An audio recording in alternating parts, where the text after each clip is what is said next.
Muito bom dia. É um prazer poder participar do documentário Verdade de Deus. Meu nome é André Fernandes, eu sou pastor na cidade de Souza, Paraíba, da Igreja Batista da Fé.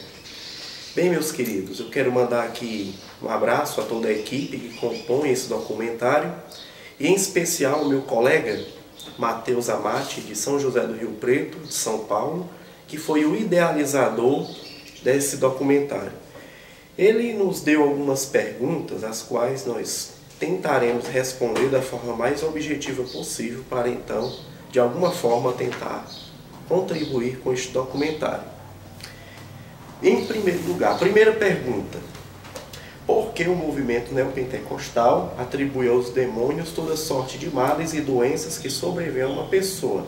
Infelizmente, por uma compreensão antropocêntrica, as pessoas tendem a colocar a responsabilidade que lhes cabe em outras coisas ou entidades. No caso, os nossos irmãos fazem questão de colocar isso sobre os demônios, ou seja, a culpa é sempre dos demônios por qualquer enfermidade, por qualquer problema que a pessoa venha passar, ou seja, se a pessoa está desempregada, se a pessoa está doente, se está com problemas no casamento, isso necessariamente tem que haver, ou seja, tem a ver com demônios.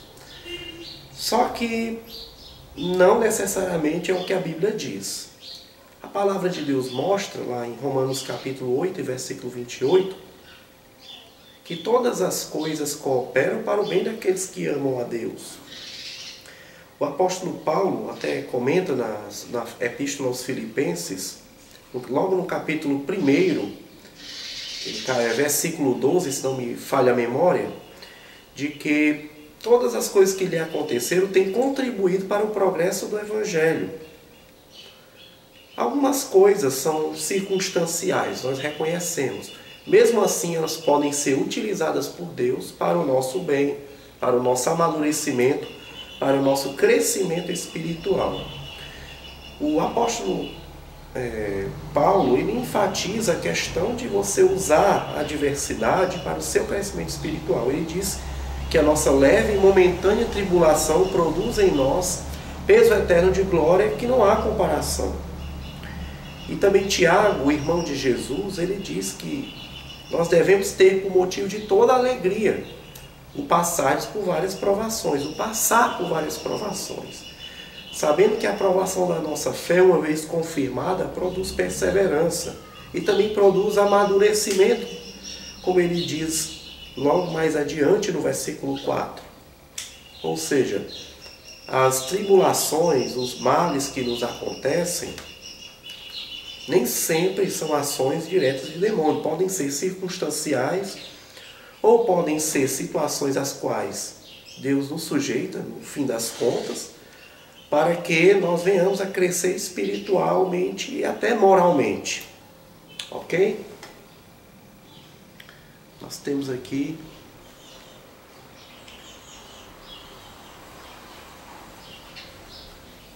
até porque o foco principal dos demônios não é nos submeter a essas situações, mas sim é nos induzir ao erro, ao pecado, ao afastamento de Deus. Esse sim é o principal foco dos demônios. Em segundo lugar, o que é maldição hereditária? Algumas denominações têm pregado isso de uma forma pungente, de uma forma contundente. Mas o que vem a significar maldição hereditária? Maldição hereditária é o seguinte: por exemplo, digamos que eu tenha dito palavras de maldição, ou mesmo tenha tido um caráter reprovável, meu filho e minha geração, minha posteridade, ela vai ser amaldiçoada por conta do erro que eu cometi. Mas é isso que a Bíblia ensina. Um texto muito usado por eles é o texto de Êxodo capítulo 20, versículo 5, que diz que Deus visitaria a iniquidade da terceira até a quarta geração daqueles que o aborrecem. Só que, amados, queridos irmãos, será que é isso que o texto está dizendo? Que aquele texto se aplica à maldição hereditária ou à doutrina, o ensinamento da maldição hereditária? Não é isso que eu creio, nem é isso que a Bíblia diz. Vejamos, o contexto está tratando a respeito de idolatria. Deus deu a ordem de que os homens não deveriam ter outros deuses diante de si, muito menos de fazer uma imagem de escultura. E nem deveríamos prestar culto e adoração a esses outros deuses. Mas só o Senhor a quem devemos adorar. Então, isso está se aplicando principalmente ao exemplo de que Israel não deveria copiar o exemplo das nações pagãs, daquelas nações que desobedecem a Deus, daquelas nações que instituem os seus próprios deuses. Não. Mas assim, de uma forma mais estrita, vamos responder a pergunta. Por exemplo, eu sou uma pessoa que nasceu nesse contexto de adoração idolátrica, de paganismo. O que acontece é que meus filhos, nascendo nesse tipo de lar, com essa educação, provavelmente têm potencial para vivenciar essa mesma maldição, a maldição da idolatria. Porém, o texto diz que o Senhor faz benignidade ou manifesta a sua bondade até 1000 gerações do que o amam. Ou seja, o efeito da bondade de Deus é muito maior do que o efeito dessa maldição que não é hereditária, até porque os textos de Deuteronômio, capítulo 24, versículo 16, e também Ezequiel, capítulo 18, versículos 19 a 32, mostram de forma muito clara, de forma muito categórica, que um filho ele não pagará pelo erro do seu pai, ele pode sofrer as consequências dos erros do seu pai. Por exemplo, como um casal que contrai o vírus HIV. Provavelmente, o filho deles também contrairá o vírus HIV porque é uma consequência sanguínea ou consanguínea do ato deles. No entanto, a culpa, voltando aqui para o exemplo desse texto que nós mencionamos, a culpa é de cada um há de tratar individualmente pelos seus próprios pecados. O texto de Tiago diz que cada um é tentado segundo a sua própria cobiça, e esta o seduz e o atrai. Portanto, queridos, nenhuma pessoa há de pagar pelos males ou pela própria culpa. O único pecado do qual nós somos culpados, ou pelo menos a única culpa que nós herdamos, foi a culpa de Adão. Essa sim é a que a Bíblia registra. Quando nossos primeiros pais, Adão e Eva, pecaram, toda a raça humana foi mergulhada no estado de pecado, no estado de culpa. Mas quanto a esses outros pecados específicos, não. Nós não herdamos a culpa de pecados de nossos avós, nossos pais. Nós haveremos de prestar conta pelos nossos próprios atos a Deus. A terceira pergunta é: os cristãos podem ser possuídos por demônios? Algumas pessoas até utilizam o exemplo do apóstolo Pedro, lá no capítulo 16 e no versículo 23, quando Jesus disse para Pedro, ou melhor, disse: arreda de mim, Satanás, porque tu cogitas as coisas dos homens e não das de Deus. No entanto, eu quero dizer para vocês que não há base bíblica para dizer que algum crente ele pode ser possuído por demônios. Em primeiro lugar, ele tem o Espírito Santo na sua vida. Ele é templo e morada do Espírito Santo. Já pensou? O Espírito Santo, Deus Todo-Poderoso, soberano, dividindo o seu espaço com uma entidade completamente antagônica a ele, uma entidade demoníaca. Não é isso que a Bíblia ensina. Em segundo lugar, o texto lá de Mateus capítulo 16 não mostra que Pedro foi endemoniado, mas que o fato não ter refletido um pensamento do reino, mostra que ele foi influenciado por Satanás, porém não possuído. Quando nós não refletimos os pensamentos do reino, os pensamentos de Deus, a vontade de Deus para a nossa vida, de certo modo nós estamos sendo influenciados por Satanás. Porém, isso não significa necessariamente que sejamos possuídos. Nenhum crente, a Bíblia não dá relato de nenhum crente, nenhum sequer que tenha sido possuído por demônios. Essa doutrina, ela parte de uma concepção puramente humana, carnal e antagônica às Escrituras. Quarta pergunta. Rituais de ocultismo na igreja podem ser usados em nome de Jesus? Ou seja, crenças exportadas do paganismo podem ser usadas em nome de Jesus? Infelizmente, têm sido usadas. Em alguns contextos, algumas pessoas têm usado sal grosso, têm usado a água, o copo com água, o tapete ungido, a rosa do descarrego. E eu digo que todas essas práticas são exportadas do paganismo. Só que, amados irmãos, isso é uma das práticas que Deus odeia.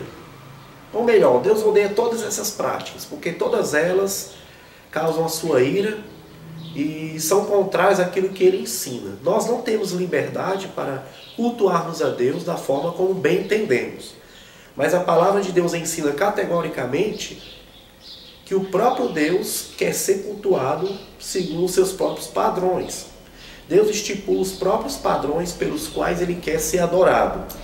Tanto no Antigo Testamento, lá no livro de Levítico, de uma forma toda especial, como também na primeira carta do apóstolo Paulo aos Coríntios, no capítulo 14, sobretudo. E fala ainda mais, que tudo deve ser feito com decência e ordem. Nós não temos liberdade para plantar bananeira se nós quisermos, para pular se nós quisermos, para gritar se nós quisermos. Nossa forma de culto deve se basear no que Deus institui pela sua palavra e não no que nós bem entendemos. Deus não se deixa escarnecer, não se deixa zombar. Amém? Quinta pergunta. O diabo pode causar doenças na vida do convertido? Olha, temos um exemplo disso na Escritura. Temos o exemplo de Jó, que era um homem piedoso, um homem temente a Deus, e que se desviava do mal, como diz o próprio Deus acerca dele. No entanto, isso só pode acontecer uma vez que tenha a permissão de Deus. Nada ocorre, nenhum fio da nossa cabeça cai, nenhuma folha de árvore cai, nada na vida acontece a não ser pela permissão de Deus, a não ser pelo seu decreto.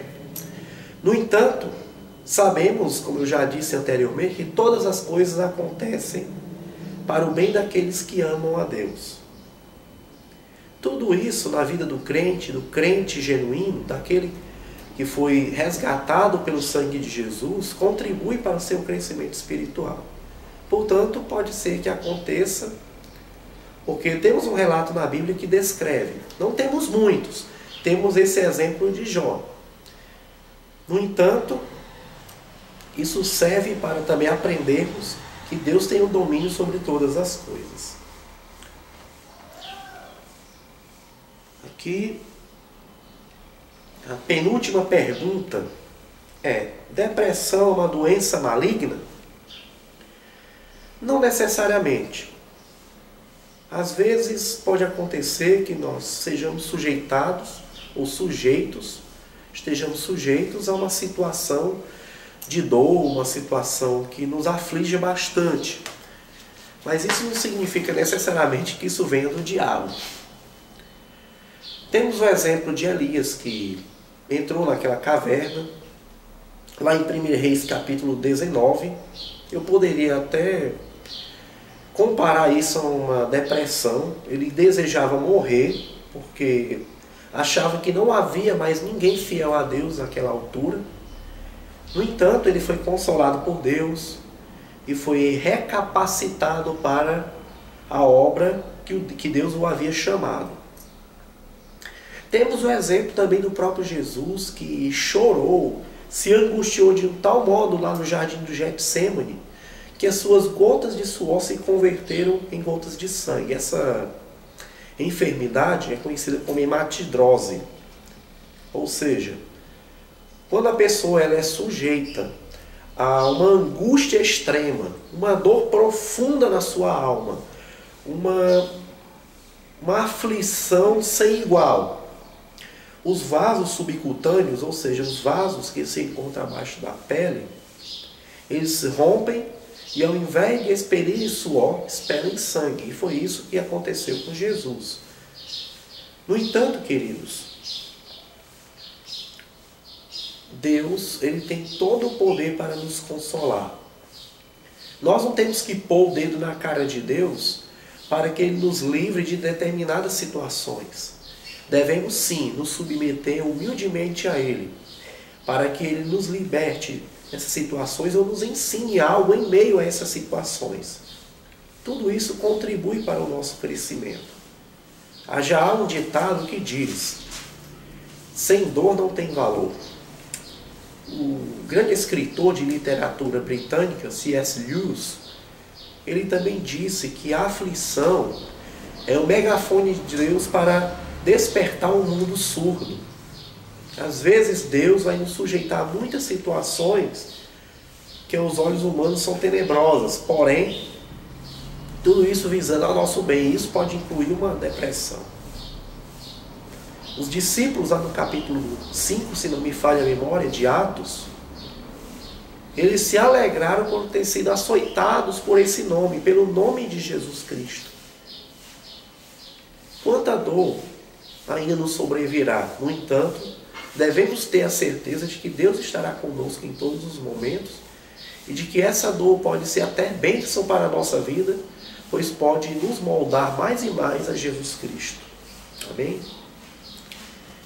Em último lugar, ou seja, a nossa última pergunta é: tomar remédios é falta de fé?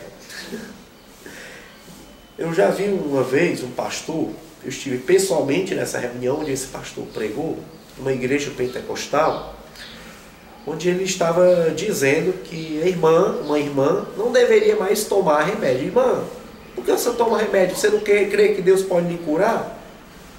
Por que essa falta de fé? É engraçado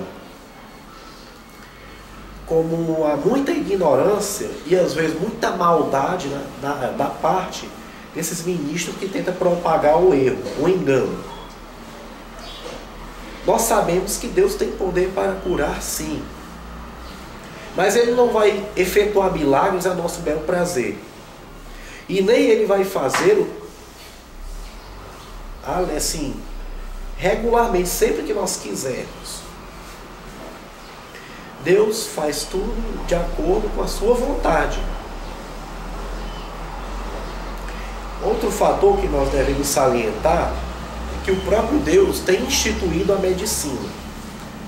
Temos um exemplo lá do jovem Timóteo, de que ele estava padecendo algumas dores no seu estômago e ao invés de curá-lo, o apóstolo Paulo disse para ele: olha, Timóteo, toma um pouco de vinho misturado à água, por causa das enfermidades, do teu estômago e das tuas frequentes enfermidades.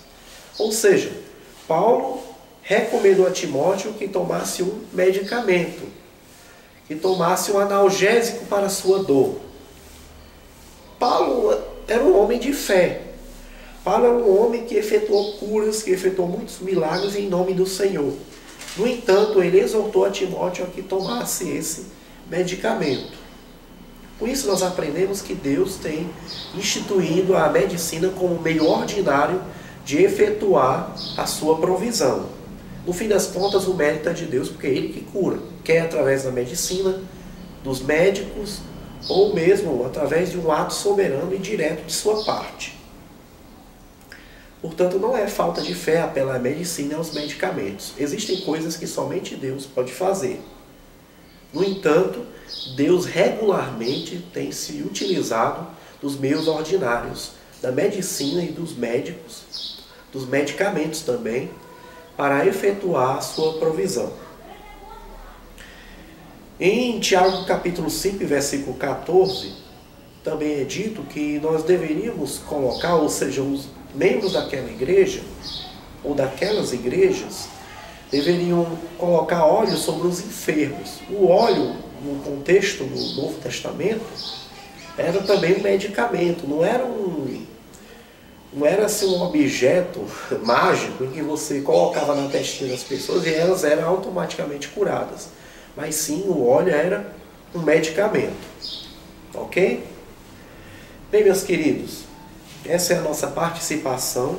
Eu quero desde já deixar aqui um abraço fraterno a todos os irmãos e espero de algum modo ter contribuído para esse documentário e espero que ele venha ter uma grande repercussão na vida das pessoas, que ele seja bênção na vida das pessoas, que ele seja motivo primeiramente de glória para o nome do Senhor. Amém? Que Deus em Cristo abençoe a todos. Eu quero mandar um abraço para todos os nossos amados irmãos do documentário Verdade de Deus.